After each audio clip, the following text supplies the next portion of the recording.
وسلم وآله الكرام وأصحابه الأظام شأن لله لهم الفاتحة. أعوذ بالله من الشيطان الرجيم. بسم الله الرحمن الرحيم. الحمد لله رب العالمين الرحمن الرحيم مالك يوم الدين إياك نعبد وإياك نستعين اهدنا الصراط المستقيم صراط الذين أنعمت عليهم غير المغضوب عليهم ولا الضالين آمين. أعوذ بالله من الشيطان الرجيم. بسم الله الرحمن الرحيم. الحمد لله رب العالمين والصلاة والسلام على أشرف الأنبياء والمرسلين وعلى آله وأصحابه أجمعين. اللهم يا عليم علمنا من علمك ما ترضى به عنا ولا تؤاخذنا بما تعلمه منا. يا عليم خلقنا بخلق العلم وحققنا بحقائق العلم.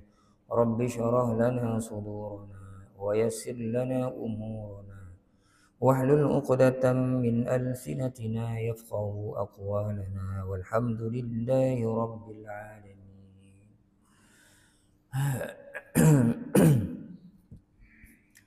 Allah. Bismillahirrahmanirrahim. A'udzu billahi minasyaitonir rajim. Bismillahirrahmanirrahim. Assalamualaikum warahmatullahi taala wabarakatuh. Alhamdulillah wassalatu wassalamu ala Rasulillah wa ala alihi wa sahbihi wa man walah. Asyhadu an la ilaha illallah wa asyhadu anna Muhammadan abduhu wa rasuluh. Qala rabbi syrah li sadri wa yassir li amri wahlul 'uqdatam min lisani yafqahu qawli, amma ba'd. Yang berusaha pihak pengurusan Masjid An-Nur, Ashabul Fadilah, tuan-tuan guru, tuan-tuan imam, tuan-tuan haji, puan-puan hajah, datuk-datuk, datin-datin, tuan-tuan, puan-puan, hadirin hadirat yang dirahmati Allah Subhanahu wa taala sekalian. Alhamdulillah tuan-tuan dan puan-puan, seperti biasa sama-sama kita panjatkan kesyukuran kehadiran Allah Subhanahu wa taala yang masih lagi beri kita kesempatan untuk terus dapat hidup, masih lagi dapat beribadah, masih lagi dapat memperbetulkan kesalahan-kesalahan kita yang lampau, masih lagi dapat bermohon kepada Allah Subhanahu wa taala mudah-mudahan diampunkan segala kesalahan, kekhilafan yang kita buat selama ini. Mudah-mudahan tuan-tuan dan puan-puan, Allah Subhanahu wa taala sentiasa membimbing kita, menjadikan kita sebahagian daripada hamba-hambanya, menjadi orang pilihannya untuk diberikan keampunan dan ridha-Nya, insya-Allah, mudah-mudahan. Allahumma amin. Jadi pagi ini tuan-tuan, kita sambung kembali kuliah tafsir kita. Kita sampai ayat yang ke-16 surah As-Sajdah, muka surat 158. Kita bermula pada ayat yang ke-16 surah As-Sajdah, juzuk 21, muka surat 158 buku ni ya. Allah Subhanahu wa taala berfirman, A'udzu billahi minasy syaithanir rajim. Bismillahirrahmanirrahim. تتجافى جنوبهم عن المضاجع يدعون ربهم خوفا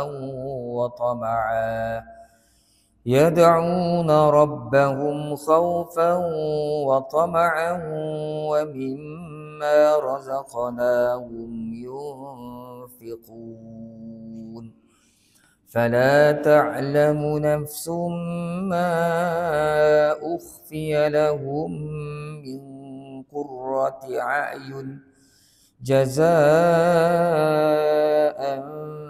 بما كانوا يعملون أفمن كان مؤمنا كمن كان فاسقا لا يستوون أما الذين آمنوا وعملوا الصالحات فلهم جنات المأوى نزلا بما كانوا يعملون وأما الذين فسقوا فمأواهم النار كلما أرادوا أن يخرجوا منها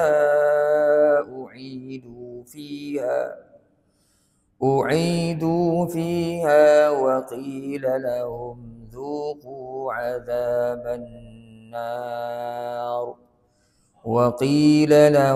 ذوقوا عذاب النار الذي كنتم به تكذبون صدق الله العظيم.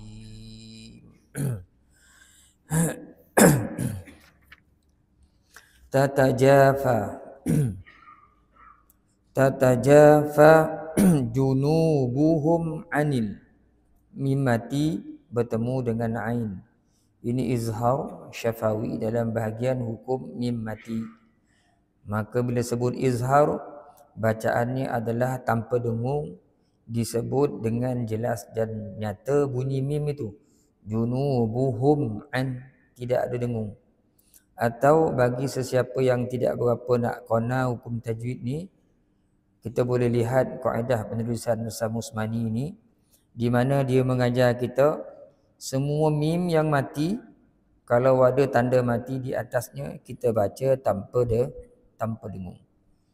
Semua mim yang mati kalau ada tanda mati di atasnya, kita baca tanpa dengung. Kalau tiada tanda mati di atasnya, kita baca dengan dengung. Junubuhum 'anil madaji'i yad'una. Dal yang mati ni qalqalah surah, sebab dia mati tengah-tengah bacaan kita, tengah-tengah ayat. Dia ada bunyi lantunan, mendetakkan suara. Yad'una rabbahum khawfa. Tadi mim mati bertemu dengan ain, yang ini mim mati bertemu dengan kha.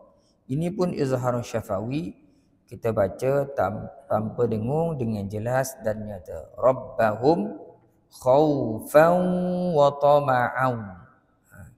Khawfan wa tama'an, dua tu. Baris dua di atas pada perkataan khawfan bertemu dengan waw. Dengan ain tama'au, baris dua di atas juga bertemu dengan waw. Jadi baris dua di atas bertemu dengan waw. Ini idgham ma'al gunnah. Kita baca dengan dengung pada dua harakat. Khawfan wa tama'au. Masukkan bunyi nun mati yang ada pada tanwin pada baris dua itu ke dalam huruf waw serta dengung. Khawfan wa tama'an. Atau kita boleh tengok baris dua ni. Setiap baris dua di atas atau baris dua di bawah, kalau kedudukan baris atas dan bawahnya tidak selari, mengiring sikit, itu tanda kita kena baca dengan dengung. Kecuali kalau di hadapannya huruf lam dan ra. Kalau jumpa baris dua di atas dan baris dua di bawah, yang kedudukan baris atas dan bawahnya selari, sama lurus, itu tanda dibaca tanpa dengung. Wa mimma, mim sabdu. Semua mim yang bersabdu dalam Quran hukumnya wajibul gunnah. Wajib kita dengungkan qada dua harakat. Wa mimma razaqnahum. Qaf yang mati di tengah-tengah bacaan, tengah ayat kita, qalqalah surah. Sama dengan dal tadi, yad'una. Jadi huruf qalqalah tu ada 5, qaf, ta, ba, jim, dal. Kelima-lima huruf ni bila mati, dia akan mengeluarkan bunyi detakan. Kalau qaf, razaqa, macam contoh ayat ni. Razaqnahum yun. Hum yun. Mim mati bertemu dengan dia. Pun juga izhar syafawi, kita baca tanpa dengung. Tuan-tuan boleh tengok di atas huruf mim yang mati tu ada tanda mati dia. Itu tanda kita baca tanpa dengung. Yunfiqun, nun mati bertemu dengan fa. Ini hukumnya ikhfa hakiki. Kita baca dengung qada 2 harakat. Dengung qada 2 harakat. Yunfiqun. Atau tuan-tuan boleh tengok nun yang mati itu. Mana-mana nun yang mati, dia mati tapi tidak ada tanda mati di atasnya, maka nun tu hendaklah dibaca dengan dengung, kecuali kalau di hadapannya huruf lam dan ra. Kalau mim tak ada kecuali. Mana-mana mim yang mati, tiada tanda mati di atasnya, kita kena baca dengan dengung. Nun pula, mana-mana nun yang mati, tiada tanda mati di atasnya, kita kena baca dengan dengung. Kecuali, tak boleh dengung kalau di hadapannya huruf lam dan ra. Mana-mana mim mati, ada tanda matinya, kita baca tanpa dengung. Begitu juga dengan nun. Kalau nun tu mati, ada tanda matinya, maka kita kena baca tanpa dengung. Di sini dengung. Yunfiqun. Qun ni man arid lisukun. Boleh baca 2 harakat, boleh baca 4 harakat, boleh baca 6 harakat. Dan man arid ni selalu dah kita bincang duduk di ujung-ujung ayat. Maka tuan-tuan jadilah bacaan yang lebih kurang bunyi dia. A'udzu billahi minasyaitonir rajim. Tatajafa junubuhum 'anil madaji'i yad'una rabbahum khaufan wa tama'an wa mimma razaqnahum yunfiqun. Sadaqallahul 'azim. Itu dari sudut ilmu tajwid, tuan-tuan. Mari kita tengok sama-sama dari sudut tafsiran, insya-Allah. Lambung mereka berenggang. Lambung ni belakanglah. Berenggang jauh, yakni mengurangi tidur kerana sembahyang malam. Seraya menyeru Tuhan mereka dengan hati yang takut terhadap seksanya, serta mengharapkan rahmat-Nya, dan membelanjakan sedekah, dan membelanjakan, yakni bersedekah, sebahagian rezeki yang kami berikan kepada mereka. Baik tuan-tuan, jadi maksud ayat ni sebelum kita pergi jauh, kita ambil dulu kefahaman ayat ni. Ayat yang ke-16 ni Allah Ta'ala menceritakan tentang antara sifat-sifat orang-orang beriman tu. Mereka ni kurang tidur, belakang mereka jauh daripada tempat tidur. Mana tak tidurlah, tidur sikit. Kerana apa tak tidur? Kerana dia menyeru Tuhan, kerana sembahyang malam, berdoa, takut akan seksa Allah Ta'ala dan mengharapkan rahmat-Nya. Dan orang-orang yang beriman ini juga, dia sering membelanjakan, iaitu menyedekahkan sebahagian daripada rezeki yang Allah Ta'ala beri kepada mereka.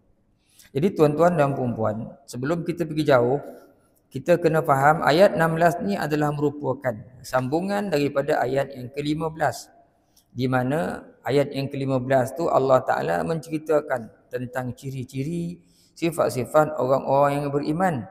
Di antaranya pada ayat yang ke-15 lalu disebutkan, iaitu idza zukiru biha kharru sujjadan. Bila dia diingatkan dengan ayat-ayat Allah, mereka terus sujud, bertasbih, memuji Tuhan, dan mereka tidak membesarkan diri. Dia orang yang beriman tu, bila dia diingatkan, dia sujud dan bertasbih, memuji Allah. Kemudian dia tidak sombong di hadapan Allah Ta'ala. Disambung lagi, dahlah dia sujud, bila dia diingatkan, dia sujud pada Allah, dia bertasbih, dia tidak menyombong diri. Dan dia juga, orang beriman ni adalah orang yang banyak sembahyang pada waktu malam, berdoa kepada Allah kerana takut akan seksa Allah. Berdoa juga pada Allah, minta rahmat, mohon ridha daripada Allah Ta'ala dalam kehidupan. Dan juga mereka ini orang-orang yang tidak pernah sunyi daripada membelanjakan harta ataupun bersedekah kepada orang lain. Jadi ini maksud ayat yang ke-16. Huraiannya. Seterusnya Allah menyebutkan sifat orang-orang mukmin itu, iaitu mereka lalu berenggang dari tempat tidur. Maksudnya kurang tidurnya di malam hari, malahan selalu bangun beribadah dan sembahyang malam dengan berdoa kepada Allah. Kerana takutkan kemurkaannya dan seksanya, mereka juga memohonkan rahman Allah dan keampunannya. Di samping itu mereka tidak lupa untuk bersedekah, berderma serta membelanjakan sebahagian harta dan atau rezeki yang Allah Ta'ala kurniakan kepada mereka untuk digunakan di dalam perkara-perkara kebajikan. Mengikut kata Anas bin Malik, dia meriwayatkan bahawa ayat ini ditujukan kepada kaum Ansar. Ketika kami sembahyang maghrib, kami tidak pulang ke rumah sehingga kami telah tunaikan sembahyang isyak bersama Rasulullah sallallahu alaihi wasallam. Jadi tuan-tuan, ayat ni bila saya tengok pada tafsir Qutubi yang saya sempat ambil, panjang ayat ni perbahasan dia tuan-tuan dan puan-puan. Cukup seronok kita baca, menceritakan bagaimana keadaan ibadah hamba-hamba Allah yang taat, yang betul-betul mengharapkan rahman Allah Ta'ala. Disebutkan di sini, mereka ni bangun malam. Orang-orang dulu tuan-tuan kalau tak bangun malam hari itu, rasa rugi sangat. Rasa rugi sangat. Sebab itu bangun malam ni menjadi amalan orang-orang yang beriman. Bangun malam ni satu ketika dulu sebelum turun akhir ayat surah Muzammil adalah merupakan perkara wajib kepada Rasulullah SAW dan orang beriman. Rasulullah mendidik para sahabat dengan cara bangun malam. Sebab itulah Nabi selalu sebut dalam hadis, rahimallahu rajulan qama minal laili fa shalla wa ayqaza mar'atah. Allah Ta'ala merahmati orang lelaki yang bangun pada waktu malam. Dia bangun, dia semayang, lepas tu dia tak lupa kejutkan ahli keluarganya. Sini untuk semayang sama-sama, untuk sama-sama munajat, untuk sama-sama berdoa pada Allah Subhanahu Wa Ta'ala. Nabi sebut Allah Ta'ala merahmati orang ini. Tuan-tuan, kita ni manusia, kita ada banyak hajat pada Allah Ta'ala. Kita ada banyak keperluan-keperluan yang kita tak boleh sediakan. Kita ada banyak kehendak-kehendak, keinginan yang kita tak dapat tunaikan, melainkan semuanya ada di sisi Allah Subhanahu Wa Ta'ala. Siapalah kita nak menyombongkan diri, nak usaha sendiri, nak cari semua. Sebenarnya apa yang ada atas muka bumi ni, apa yang kita ada sebenarnya semuanya adalah pemberian daripada Allah. Qul, katakan wahai Muhammad, man yarzuqukum minas samawati wal ard. Siapa yang beri rezeki kepada kamu daripada langit dan bumi? Allah Ta'ala suruh Rasulullah, katakan wahai Muhammad, siapa? Kemudian Allah Ta'ala sebut, kulillah, dialah, katakan Allah lah yang beri rezeki di langit dan di bumi. Maka rezeki kita insya Allah akan jadi murah, jadi mudah bila kita boleh bangun setiap hari, berdoa bersama-sama isteri. Dapat sekali anak-anak bangun, kita subuhkan keluarga kita dengan amalan bangun malam. Insya Allah Allah Subhanahu Wa Ta'ala merahmati keluarga itu. Sesuatu yang senang untuk disebutkan tuan-tuan, tapi sukar untuk dilaksanakan, dibuat. Inilah yang dilakukan oleh para sahabat Nabi Rasulullah SAW dan para sahabat. Mengikut Anas bin Malik, dia meriwayatkan bahawa ayat ini ditujukan kepada kaum Ansar. Ketika kami sembahyang maghrib, kami tidak pulang ke rumah sehingga kami telah tunaikan sembahyang isyak bersama Rasulullah. Sebahagian dari maksud ayat ni, mereka menjauhkan lambung daripada tempat tidur ni, merujuk kepada sahabat-sahabat Nabi yang lepas maghrib dia tak balik ke rumah. Dia tunggu solat isyak. Ada hadis yang menyebutkan seseorang yang duduk di tempat selepas solat maghrib, duduk kat situ sambil menunggu solat berikutnya, dia dikira masih lagi dalam solat selagi mana duduk di tempat tu. Ada hadis Nabi SAW yang menyebutkan begitu. Jadi sahabat-sahabat lepas maghrib tak balik, dia tunggu solat isyak bersama Rasulullah SAW. Kita balik sebab nak dengar berita pukul 8. Ini masalah tu. Sahabat-sahabat dulu dia buat sembahyang sunat awabin ma'al istikharah, awabin hifzul iman ma'al awabin. Banyak solat-solat sunat kan sebelum masuk isyak. Yang tak mampu untuk kita buat. Kata Muaz bin Jabal meriwayatkan dari Nabi SAW mengenai ayat tatajafa junubuhum 'anil madaji'i, baginda menerangkan itulah sembahyangnya seorang hamba di permulaan malam. Ada pula sebuah riwayat dari Imam Ahmad, iaitu dari Ibnu Mas'ud, bahawa Nabi SAW telah bersabda, yang maksudnya Tuhan kami merasa kagum terhadap amalan 2 orang lelaki. Jadi ini adalah berdasarkan hadis Ibnu Mas'ud yang saya tengok dalam tafsir Qutubi ni cukup panjang hadis itu, tuan. Nah, ada 2 amalan yang bila Allah Ta'ala tengok, Allah Ta'ala suka dan tersenyum dalam hadis ni. Allah Ta'ala suka tengok 2 amalan. Pertama, seorang lelaki, dia bangkit dari tempat tidur, daripada selimut dia tinggalkan isi kesayangannya, tidur, untuk dia mendirikan sembahyang semata-mata dia mengharapkan pahala daripada Allah. Sujud-sujud tu, musim-musim hujan dia bangun. Musim panas bangun tu biasa, sebab tokak kering. Lepas tu pula panas, selimut toba, kita boleh bangun. Poluh-poluh buka kipas, bolehlah bangun. Musim sejuk macam ni lah, nak hujan-hujan kan, bangun pagi, ya Allah sejuk. Boleh dia solat, boleh wuduk dengan baik, sempurna wuduk, solat dia di hadapan Allah Ta'ala. Allah Ta'ala suka orang macam ni. Kedua, seorang lelaki yang berperang pada jalan Allah sehingga dia kalah. Dia tahu tidak boleh lari dan tidak boleh kembali. Akhirnya dia kembali sehingga badannya bermandi darah semata-mata ingin dan mengharapkan pahala daripada Allah. Syahid fisabilillah, orang yang perang fisabilillah. Allah Ta'ala 2 suka. Satu, orang sembahyang tengah malam bangun. Yang kedua, orang berperang di jalan Allah. Maka Allah Ta'ala telah berfirman, ni masih lagi dalam hadis, tuan-tuan, kepada para malaikat, engkau lihatlah kepada hamba-Ku yang kembali semata-mata inginkan pahala yang ada padaku dan takutkan seksa yang ada padaku sehingga badannya bermandi darah. Allah Ta'ala sebut kat malaikat, tengok hamba-Ku 2 orang ni, kan? Kemudian mengikut kata Ibnu Abbas, yang dimaksudkan oleh ayat ini ialah orang-orang yang mengurangi tidur malam untuk berzikir kepada Allah. Setiap dia bangun dari tidur lalu berzikir kepada Allah, sama ada dalam sembahyang atau semasa berdiri atau semasa duduk atau semasa baring, terus menerus berzikir pada Allah Ta'ala. Jadi kata Ibnu Abbas juga, maksud ayat ni, orang yang berzikir tengah malam, dia bangun dia berzikir kepada Allah, sama ada dalam solat ataupun luar solat. Kan susah nak buat, tuan-tuan, bangun-bangun duduk berzikir. Kan payah nak berzikir.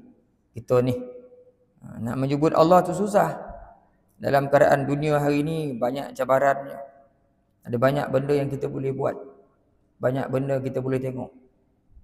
Telefon jadi gangguan pada kita. Televisyen jadi gangguan pada kita. Kan macam-macam menjadi gangguan pada kita. Kemudian pula kedai kopi pun jadi gangguan pada kita. Pukul 2 pagi buka kedai kopi. Kawan telefon, tuan jom kita ngeteh boleh. Ada kekuatan kita ngeteh. Baca Quran, nak berzikir susah kita nak buat. Kan? Bangunnya calik tengok telefon tu. Tadi bangun pukul 4 tengok telefon. Tengok-tengok sampai subuh. 2 jam habis. Padahal 2 jam tu boleh macam-macam buat. Kerana pun tuan, kerana telefon ni lah. Kan kadang habis sampai daripada pukul 2 pagi sampai ke pagi, subuh masuk. Habis. Bukan berzikir. Sebab malam tu Liverpool lawan Manchester United. Ke pagi. Habis lagi waktu kita, tuan. Kan ada banyak gangguan-gangguan untuk kita hadir. Untuk kita mendekatkan diri kepada Allah Ta'ala. Itu, tuan-tuan, perlu kepada kekuatan jiwa. Iman kita kena suburkan balik untuk melawan runtunan hawa nafsu, untuk kita buat perkara-perkara yang tidak menguntungkan akhirat kita. Dan mengikut kata Al-Hasan, Mujahid, Malik dan Al-Auza'i serta lainnya, yang dimaksudkan mengurangi tidur itu ialah dengan sembahyang sunat waktu malam. Jadi ada 2 orang ni. Satu berzikir, satu sembahyang sunat waktu malam. Ada 2 pandangan kat sini. Maksud bangun malam menjauhkan lambung tu, satu bangun untuk berzikir. Yang kedua ni tadi bangun untuk sembahyang sunat pada waktu malam.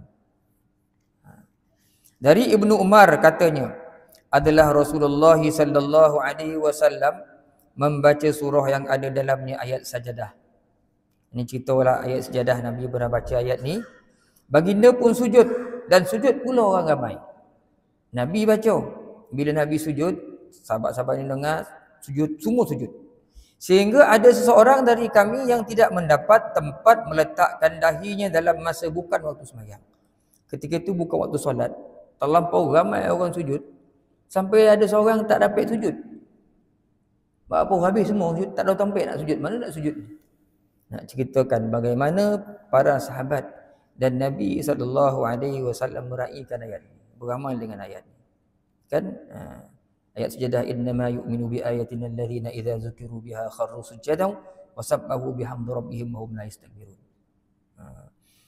Dan dari Abu Hurairah katanya bersabda Rasulullah sallallahu alaihi wasallam, idza qara'a banu adam as-sajdah i'tazala asy-syaitanu yabki yaqulu ya wailata umira ibnu adam bis-sujud fasajada falahul jannah wa umirtu bis-sujudi fa abaitu falinnar.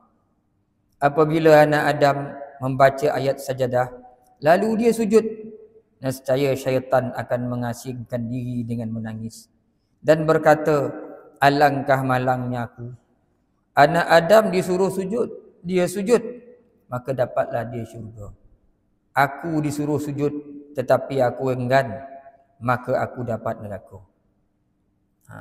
Jadi syaitan ni menangis dia bila kita tengok kita sujud. Bila kita sujud ni, sejadah ni, nangis syaitan. Kerana apa? Dulu dia pernah disuruh sujud oleh Allah, tetapi dia tak nak sujud.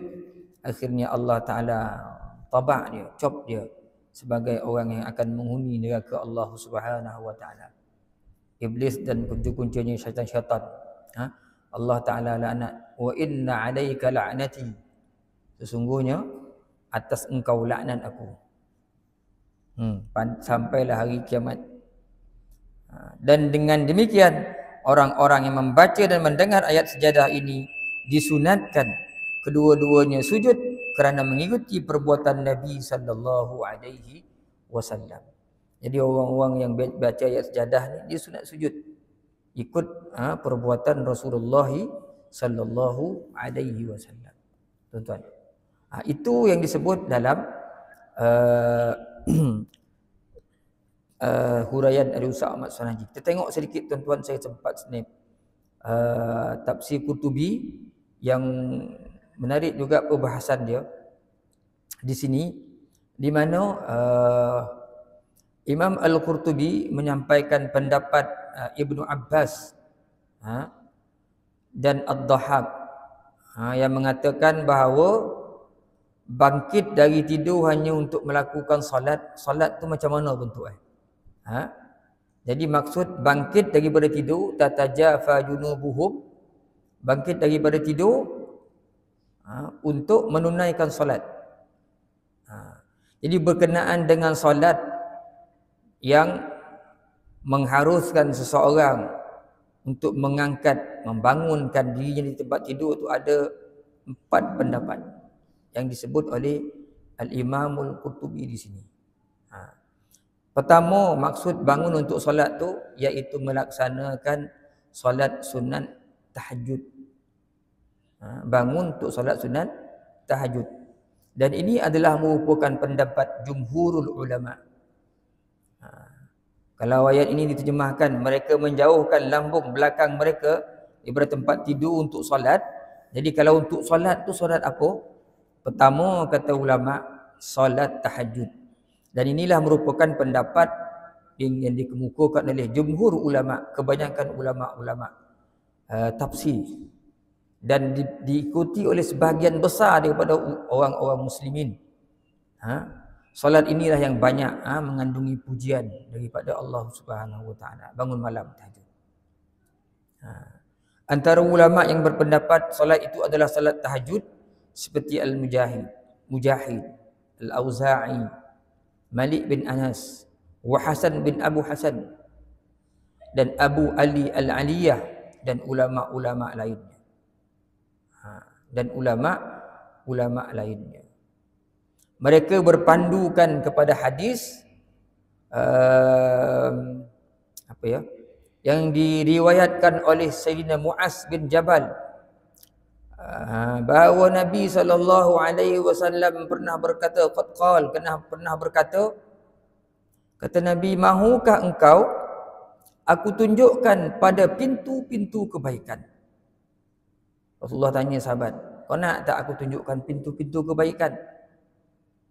Rasulullah pun sebut, iaitu berpuasa ini sebagai perisai. Kedua, bersedekah sebagai penghapus. Puasa ni perisai melakukan maksiat. Sedekah ni penghapus kepada kesalahan dosa-dosa, seperti air yang mematikan nyalaan api. Dan yang ketiga, kata Rasulullah SAW, iaitu solat pada waktu malam. Kemudian Nabi pun membaca ayat tatajafa junubuhum anil madaji'. Sebab itu jumhur ulama kata bangun solat ni iaitu solat malam, solat tahajud, berdasarkan hadis Nabi SAW yang ini. Jadi hadis ini tuan-tuan telah diriwayatkan oleh Abu Daud At-Tayalisi dan Al-Qadhi Ismail bin Ishaq serta Abu Isa At-Tirmizi rahmatullah alaihi. Dan hadis ini adalah hadis hasan sahih. Kedua, tadi kata solat tahajud. Imam Qurtubi kata yang kedua iaitu melaksanakan solat isyak. Ada pendapat begitu. Bangun malam ni iaitu melaksanakan solat isyak, yang terkadang disebut dengan solat atamah, iaitu solat yang dilakukan pada tengah malam. Pendapat ini datangnya daripada min Hasan wa Atha, daripada Hasan dan Atha. Jadi dalil yang digunakan adalah berdasarkan pendapat Imam Tirmizi daripada Anas bin Malik, bahawa ayat ini, yakni tatajafa junubuhum ini, turun ketika Nabi SAW dan para sahabat sedang menunggu waktu solat, yang disebut dengan solat isyak tu. Jadi ayat tatajafa ni turun ketika itu Nabi sedang menunggu solat isyak. Jadi kata pendapat yang kedua ni oleh Al-Hasan dan Atha ni, maksud bangun malam ni, menjauhkan lambung ni adalah sembahyang isyak. Sebab dulu sahabat-sahabat kerja sampai petang, sampai asar, roti malam, maghrib, ada yang berehat, tertidur kan. Jadi tertidur sampai isyak, maghrib tertidur. Jadi ada sahabat-sahabat yang tak tidur, dia tunggu solat isyak sampai dia solat isyak. Jadi bangun malam ni, kalau dah tertidur pun bangun daripada tidur untuk solat, maksudnya solat isyak. Itu pandangan daripada Al-Hasan dan Al-Atha. Ada pandangan yang ketiga yang dituliskan di sini oleh Al-Imam Al-Qurtubi rahmatullah alaih, iaitu pandangan yang ketiga pula, solat itu maksudnya solat sunat yang terdapat di antara maghrib dan isyak. Tu buat solat sunat. Buatlah sebanyak mana solat sunat, paling tidak pun sembahyang sunat mutlak, saja-saja sembahyang sunat kan, 2 rakaat.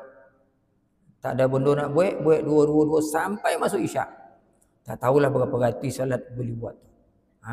Jadi pandangan yang ketiga ni mengatakan solat itu adalah solat sunat di antara maghrib dan solat isyak. Pendapat ini datang ni daripada Imam Qatadah dan Ikrimah.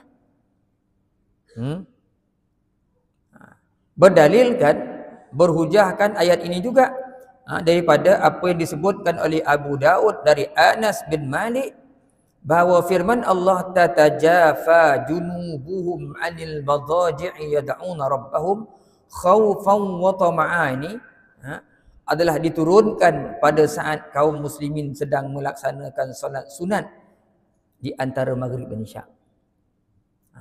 Itu kata Qatadah dan Ikrimah. Ada beza sikit daripada Hasan dan Atha. Hasan dan Atha pendapat yang kedua dia kata ayat ini turun ketika sahabat menunggu solat isyak. Kata Qatadah dan Ikrimah, ayat ini turun ketika para sahabat sedang menunaikan solat sunat nak tunggu isyak. Jadi kata dia lebih tepat solat bangun untuk solat ni adalah solat sunat antara maghrib dengan isyak. Kemudian ada pendapat yang ketiga, yang keempat, mengatakan maksud daripada ayat tatajafa junubuhum ni adalah solat isya dan solat subuh yang dibuat secara berjamaah. Lain pula. Solat isya dengan solat subuh yang dibuat secara berjamaah datangnya daripada pendapat Abu Darda dan Ubadah. Yang maksud bangun untuk solat ni, kata dia itu mengerjakan solat isya kemudian subuh secara berjamaah. Pandangan yang keempat ni menurut pandangan Imam Al-Qurtubi rahmatullah alaih. Wa qultu, kata Imam Qurtubi, aku katakan, rumusan daripada Imam Qurtubi, kata dia pendapat yang terakhir ini, walaupun dia bukan kalangan pendapat kebanyakan para ulama tafsir, bagi Imam Qurtubi pendapat yang keempat ni, kata dia adalah antara yang terbaik kerana dia telah menggabungkan beberapa pendapat dalam satu makna. Buat isya, buat sunat, buat isya kemudian sampai subuh, hidupkan malam. Jadi isya membuat, subuh membuat, antara tu sembahyang sunat tahajud membuat. Jadi pendapat yang keempat ni adalah yang terbaik menurut pandangan Al-Imam Qurtubi rahmatullah alaih.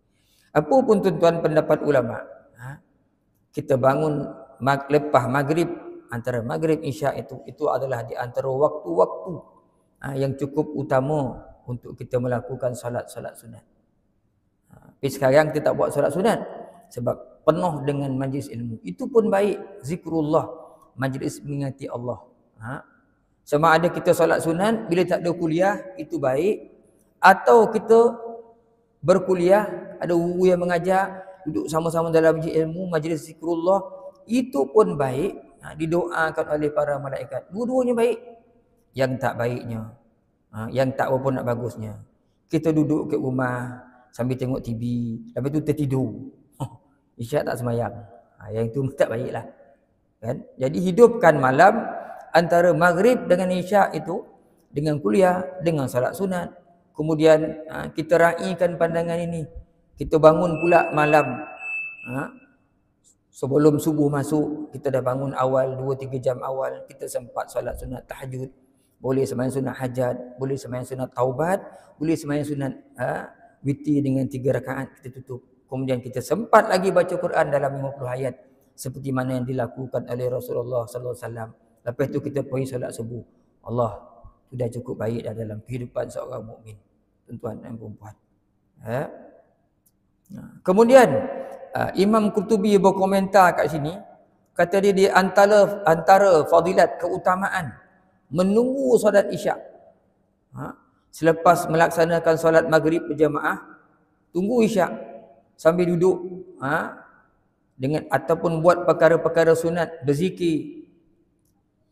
Masuk dalam hadis Nabi yang saya sebutkan tadi, la yazalur rajulu fi salatin mantazara salah.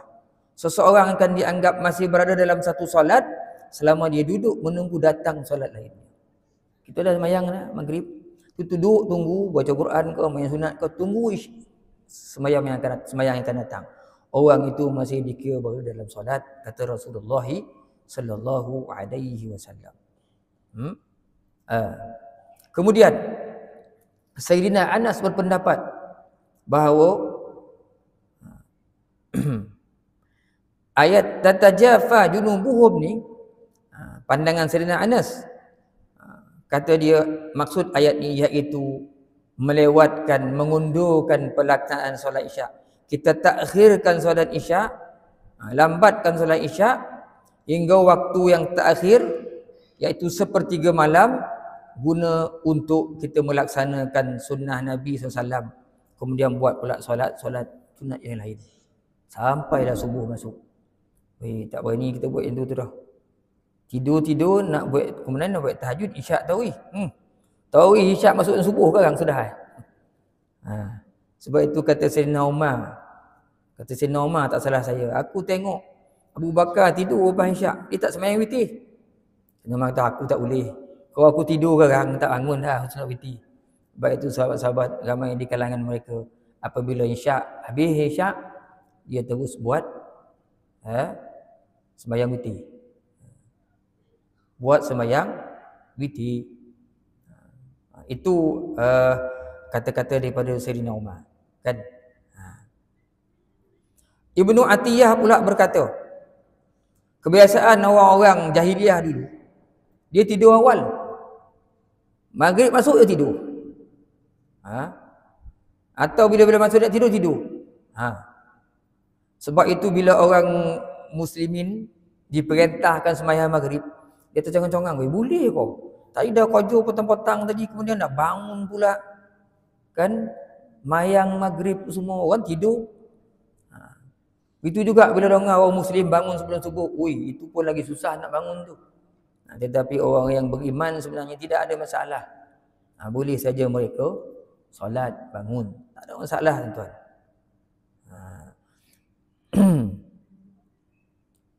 Begitu juga sembahyang subuh berjamaah ni. Berat bagi orang Arab jahiliah dulu, sebagaimana dilakukan oleh Nabi sallallahu alaihi wasallam. Tetapi orang beriman tak ada masalah. Kan? Sebab itu kalau tuan-tuan tengok dalam kitab Bahrul Mazi awal-awal tu, Muhammad Isa At-Tirmizi dalam kitab dia Bahrul Mazi tu, ada cerita, ada hadis bahawa bukan orang lelaki je sembahyang jemaah di masjid ni, orang-orang perempuan pun. Tuan-tuan akan tengok dalam tu ada jumpa hadis yang lebih kurang maksud dia, pagi-pagi tu kelihatanlah orang-orang perempuan yang menutup kepalanya seperti paruh burung. Diturunnya tudung depan ni untuk nak sembunyi muka. Kelihatanlah perempuan-perempuan Madinah keluar lepas subuh tu, kepala mereka seperti paruh-paruh burung, tutupnya nak tutup muka, turunkan kain menutup kepala. Ramai sembahyang subuh orang perempuan. Itu belum sebut lelaki lagi. Belum sebut lelaki lagi. Itu keadaannya di Madinah di awal kegemilangannya zaman Nabi di Madinah dulu. Orang perempuan pun subuh berjemaah, begitu keadaannya. Jadi malanglah kita kalau jadi lelaki tak boleh subuh. Orang perempuan subuh. Itu di antara apa yang dibahaskan oleh Al-Imamul Qurtubi rahmatullah alaihi. Jadi Imam Qurtubi rahmatullah alaihi dia suku pendapat yang keempat tadilah, iaitu sembahyang Isyak dengan subuh dia buat berjamaah. Kan dua-duanya dilakukan dalam keadaan berjamaah, cukup besar fadilatnya di sisi Allah Subhanahu wa taala. Di mana antara fadilatnya berdasarkan hadis yang diriwayatkan oleh Imam Muslim dari Uthman bin Affan. Sayyidina Uthman pernah berkata, aku mendengar Rasulullah sallallahu alaihi wasallam bersabda. Sami'tu Rasulullah sallallahu alaihi wasallam qala, man shallal isya'a fi jama'atin faka'annama qama nisfal laili wa man shalla subh fi jama'atin faka'annama qama al-laila kullah. Qama al-laila kullah. Barang siapa yang melakukan solat Isyak secara berjamaah, maka dia dianggap seakan-akan seolah-olah dia telah menghidupkan separuh malam tu. Kita solat Isyak jemaah ni tuan, macam kita sembahyang sunat separuh malam. Siapa pula yang hidupkan sembahyang subuh fi jama'atin, dengan dia berjemaah, seolah-olah dia telah menghidupkan seluruh malam itu dengan solat. Besar fadilat tuan-tuan, orang yang sembahyang Isyak dengan sembahyang subuh berjemaah. Dua-dua ni adalah berat bagi orang-orang beriman umat Islam akhir zaman ni. Kenapa berat? Kerana lepas maghrib biasanya orang balik makan dulu, lepas tu sementara kununnya nak menunggu solat Isyak, bukalah TV sekejap, tengok-tengok berita, kan azan pergi sembahyang Isyak. Lepas tu sedap pula berita tak apalah, sembahyang Isyak ni solat dia fardu kifayah. Tak solat berjemaah sebab banyak gangguan. Itu Isyak. Subuh pun sama juga, lagi baik gangguan ni. Kerana pada waktu untuk ketika menunggu solat subuh ni, sahabat dulu tunggu subuh mata jaga. Kita tunggu subuh masa kita lolap. Dihimpit pula dengan selimut pada waktu yang dingin. Masya-Allah. Nak bangun pagi tu, Allah. Selimut kita tu dia tak sampai setengah kilo di waktu tengah hari. Lepas pukul 7 pagi sampailah ke petang, dia tak sampai setengah kilo. Tetapi bila masuk Isyak sampai ke subuh, selimut tu jadi berat 30 kilo. Susah nak angkat. Bertambah berat lagi 10 kilo bila waktu dingin, sejuk. Bangun ya Allah itu aku nak bangun susah. Tu sebab ganjaran pahala besar di sisi Allah.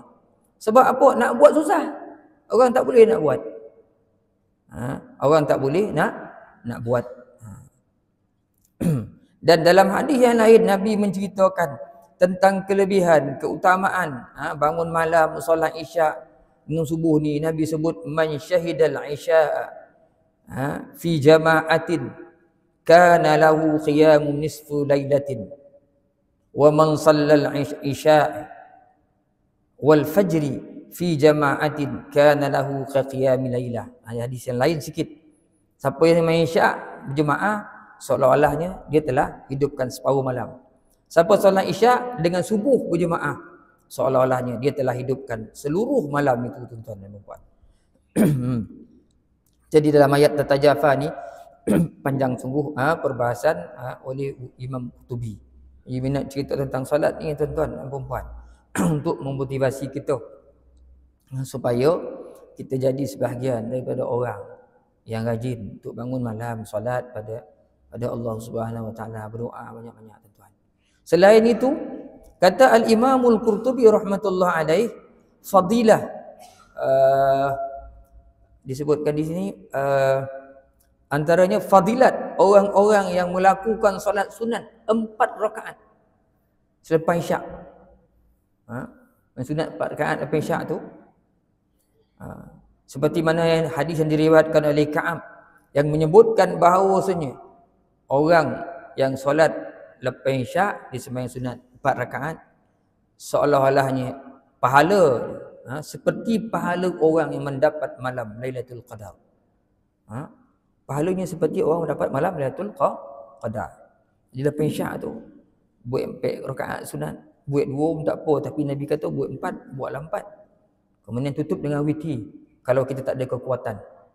Tapi kalau ada kekuatan tak payah, tinggallah witir itu. Kang bangunkan pukul 4, pukul 5 pagi kan, jadi sebelum subuh masuk sempat lagi buat witir 3 rakaat. Kita takhirkan witir kita di ujung-ujung malam. Itu pun bagus. Tengoklah mana yang kita mampu, tuan-tuan. Dua-duanya boleh, dua-duanya bagus. Kena usaha, tuan-tuan. Dalam keadaan umur kita sekarang, tuan-tuan dan puan-puan, tidak ada amalan yang besar ganjaran pahalanya yang boleh menyelamatkan kita di hadapan Allah, yang boleh mengundang ridha daripada Allah Ta'ala, melainkan solat. Kerana solat ini adalah mi'rajul mu'minin, mi'raj orang-orang beriman. Hubungan baik kita dengan Allah melalui solat. Jadi bila kita solat, kita tunduk, boleh sujud banyak kali, tuan-tuan. Itulah tanda kerendahan jiwa dan hati kita kepada Allah Ta'ala. InsyaAllah segala-gala yang kita pohonkan pada waktu malam dengan bersujud, mohon sungguh-sungguh pada Allah, yakin akan pemberian daripada Allah Ta'ala. Kita merendah diri sesungguh-sungguhnya, insya-Allah Allah Subhanahu Wa Ta'ala akan kurniakan. Apa sangat yang kita minta, tuan-tuan? Kita tidak minta seperti mana yang diminta oleh Nabi Sulaiman alaihi salam. Ada orang doa macam tu? Tak ada orang. Kita minta pun rezeki, panjang umur dalam kebaikan, beri kejayaan anak-anak, beri ketenangan dalam kehidupan. Tu yang kita minta. Benda simple sangat, kecil lah, sikit sangat di sisi Allah Subhanahu Wa Taala. Kalau nak dibandingkan dengan kemuliaannya, kalau nak dibandingkan dengan apa yang dimohon, diminta oleh Sulaiman alaihissalam, kita minta sikit ya. Qala rabbighfirli wa habli mulkan la yanbaghi li ahadin min ba'di innaka antal wahhab. Lain betul doa Nabi Sulaiman. Ya Allah, ampunkan aku, kurniakan aku satu kerajaan yang tidak akan ada orang mewarisi kerajaan macam aku ni. Nabi mana pun, ya Allah, aku nak satu kerajaan yang tak ada orang macam aku kerajaan dia. Besar tu minta kerajaan. Tak ada. Lepas aku mati, ya Allah, wafat, tak ada orang. Innaka antal wahhab. Engkau lah Tuhan yang maha pemberi. Kita minta rezeki, panjang umur, anak dapat straight A. Kita minta kecil warna di sisi Allah Ta'ala. Nabi Sulaiman minta besar. Akhirnya Allah Ta'ala beri kerajaan yang begitu besar. Senang mungkin Allah Ta'ala nak bagi Nabi Sulaiman minta. Fasakharna lahu riha tajri bi amrihi ruqa'an haitsu asab wa syayatina kull banna'in wa ghawwas. Tuhan bukan saja bagi kerajaan yang besar, Tapi syaitan, iblis, ifrit semua jadi pengikut dia. Tak berani angkat muka di hadapan Sulaiman alaihi salam. Angin boleh pergi mana-mana Nabi Sulaiman nak jalan, dia boleh bawa. Dengan ifrit-ifrit jin-jin yang jadi penyelam, pembina, bangunan tinggi-tinggi besar-besar. Tidak ada kerajaan yang dianggotai yang tentera daripada jin, iblis, manusia, segala macam burung, habis semua jadi tentera. Tak ada. Tak ada kerajaan macam tu tuan. Sulaiman alaihi salam. Allah Ta'ala boleh buat. Ini yang kita minta sikit ni. Lepas tu kita kena letak gitu tuan, kerendahan hati. Ya Allah, ya Tuhanku, aku tak minta macam Sulaiman minta, ya Allah, kerana aku tahu aku ni siapa, ya Allah. Itu Nabi pilihan kau, Rasul pilihan kau, orang-orang terpilih. Aku ni, ya Allah, daripada jutaan, daripada tak berapa ramai hamba-hamba kau, ya Allah. Kalaulah ditakdirkan dalam dunia ni semuanya hamba-hamba yang lemah, ya Allah, aku orang yang paling belakang sekali, ya Allah. Macam tu kita nak doa tuan. Bila kita nak minta dekat Tuhan yang maha hebat, tuan-tuan kena tunjukkan kita ni selemah-lemah makhluk. Barulah insya-Allah dikurniakan, dimakbulkan doa-doa kita itu oleh Allah Subhanahu Wa Taala. Dengan syarat janganlah sampai kita suuzon dengan Allah. Buruk sangka, ya Allah dah lama minta tak dapat-dapat. Setahun orang minta sampai 300 tahun, dia baru sebulan minta. Tak pek pun ni, tak pek pun ni, lama-lama dia berhenti. Masya-Allah. Kan tuan-tuan dan puan-puan. Jadi kita teruskan dengan ibadah, berdoa pada Allah dengan doa sendiri. Doakan juga mak ayah, isteri kita, anak-anak kita, adik-beradik kita, kawan, sahabat-sahabat kita, jiran tetangga sebelah rumah kita, kaum muslimin dan muslimat. Mudah-mudahan semuanya menjadi penghuni syurga Allah Subhanahu Wa Taala. Allahumma amin.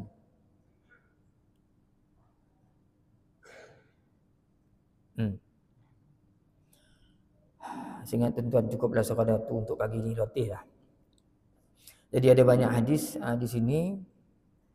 Antaranya saya rumuskan di sini tuan-tuan, satu hadis yang saya bawa mahum, hadis panjang sangat, di mana di akhirat besok Allah Subhanahu Wa Taala menyuruh orang-orang yang dikatanya siapakah dia yang bangun malam untuk aku muliakan. Bangunlah orang, tapi jumlahnya sedikit. Orang-orang yang bangun malam untuk tahajud ni jumlahnya sedikit. Kemudian Allah Ta'ala seguni siapa orang-orang yang banyak bersedekah, yang banyak memuji aku dalam keadaan dia senang, susah, orang yang bertahmid. Bangun jumlah dia, jumlahnya pun sedikit, tak ramai. Jadi dua orang ni di antara orang-orang yang akan diseru oleh Allah. Allah Ta'ala mention, sebut siapa dulu ni orang yang aku bakal sebut ni dalam hadis sebut adalah orang yang dulu ya, orang yang berhebat ni, yang aku nak beri kurnia ni. Sehingga ada sebahagian ulama sahabat menyebutkan itulah maksud ayat fala ta'lamu nafsum. Ayat selepas surah Sajadah tadi kita baca tatajafa tadi, fala ta'lamu nafsum ma ukhfiya lahum min qurrati ayun.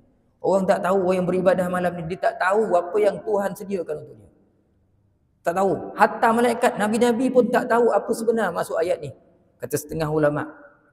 Sehingga di akhirat besok Allah Ta'ala ketika menghimpunkan semua manusia, Allah Ta'ala menyuruh siapa dulu yang sembahyang pada waktu malam, tahajud maksud dia, yang dulu membangunkan malam, bangunlah mereka, golongannya cukup sedikit.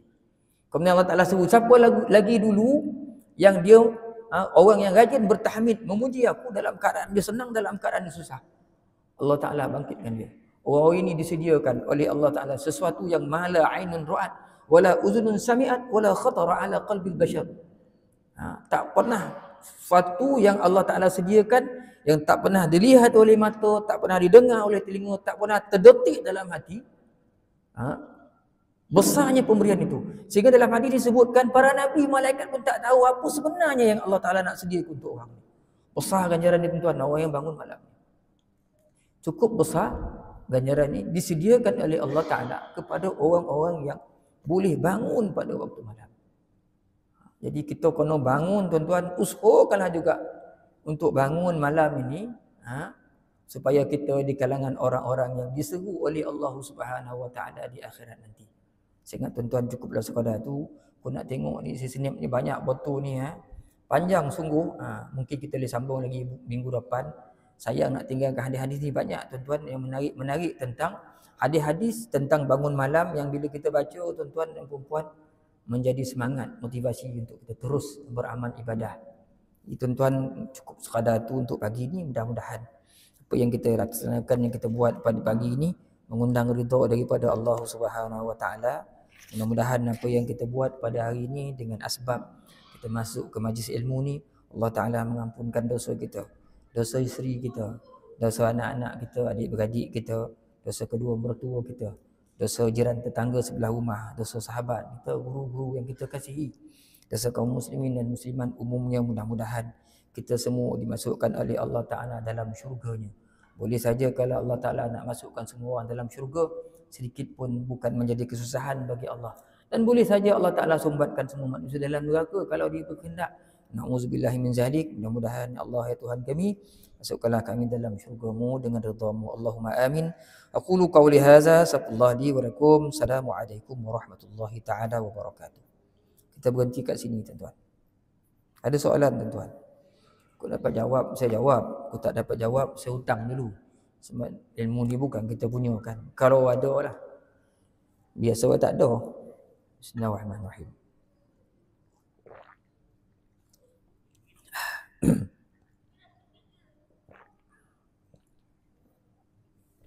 Kalau tak ada, tuan-tuan, kita berhenti di sini. A'udzubillahi minasyaitonir rajim. Bismillahirrahmanirrahim. Alhamdulillah rabbil alamin, wassalatu wassalamu ala asyrafil anbiya wal mursalin wa ala alihi wa ashabihi ajma'in. Allahumma zidna ilman nafi'a warzuqna fahma. Allahumma arzuqna fahman nabiyyin wa hifzal mursalin bi rahmatika ya arhamar rahimin. Allahumma in dakhala ar-riya'u fi a'malina wa aqwalina wa af'alina wa lam na'lam bihi aw 'alimna tubna anhu wa aslamna wa naqulu la ilaha illallah Muhammadur Rasulullah sallallahu alaihi wasallam. Allahumma arzuq awladana bin najahi fi kulli imtihanihim bi rahmatika ya arhamar rahimin. Allahumma zallil lahum su'ubata amrihim wa sahil 'alaihim mashaqqata dirasatihim. وارزقهم من الخير أكثر مما نطلب واصرف عنهم كل شر إنك على كل شيء قدير. اللهم انصر الإسلام والمسلمين. اللهم انصر إخواننا المسلمين في فلسطين. اللهم انصر إخواننا المسلمين في لبنان. اللهم انصر إخواننا المسلمين في كل مكان برحمتك يا أرحم الراحمين. والحمد لله رب العالمين. Tasbih kafarah dan suratul Asr. Subhanakallahumma wa bihamdik, asyhadu an la ilaha illa anta, astaghfiruka wa atubu ilaik. Bismillahirrahmanirrahim. Wal 'asr innal insana lafi khusr illa alladhina amanu wa 'amilus shalihat wa tawasaw bil haqq wa tawasaw bis sabr. Allahu a'lam bissawab. Allahu akbar.